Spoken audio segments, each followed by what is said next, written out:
வணக்கம் மக்களே, welcome back to கதை கேளு கதை கேளு பை உங்கள் ஆர்ஜி நவீனா. என்னையோட கதைக்குள்ள போவோமா?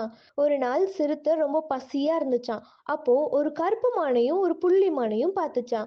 அவங்க ரெண்டு பேரும் மலையடிவாரத்துல மேய்ஞ்சிட்டு இருந்தாங்களாம். இந்த சிறுத்தை ரொம்ப எச்சரிக்கையா அந்த மலையடிவாரத்துக்கு பக்கத்துல போணுச்சாம். ஆனா எந்த மானை சாப்பிடுறதுன்னு அது முடிவு பண்ணவே இல்லையா.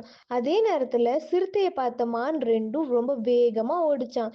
ரெண்டும் ரெண்டு திசையில, ஒன்னு லெஃப்ட்ல ஒன்னு ரைட்ல வேகமா ஓடுச்சாம். சிறுத்தை அந்த இடத்துக்கு வந்துட்டு எதை சாப்பிடலாம் அப்படின்னு தயங்கி தயங்கி நின்னுச்சான். அப்புறம் சரி கருப்பு மானை சாப்பிடலாம், அதுதான் வந்துட்டு ரொம்ப சுவையா இருக்கும் அப்படின்னு முடிவு செஞ்சு கருப்பு மானை துரத்த நினைக்கும் போது அது ரொம்ப தூரம் ஓடிருச்சான். சரி இது ரொம்ப தூரம் ஓடிருச்சே, வேற வழி இல்ல, புள்ளிமானையே போய் பிடிக்கலாம் அப்படின்னு நினைக்கும் போது புள்ளிமான் எப்பயோ பஞ்சா பறந்துருச்சான். மாரல் ஆஃப் த ஸ்டோரி என்னன்னா, முக்கியமான நேரத்துல முக்கியமான முடிவை சீக்கிரமா எடுக்கணும். கதை பிடிச்சிருக்கு நம்புறேன். மீண்டும் இன்னொரு சுவாரஸ்யமான கதையோடு உங்களை சந்திக்கும் வரை உங்களிடமிருந்து விடைபெறுவது நான் உங்கள் அர்ஜுன் நவீனா.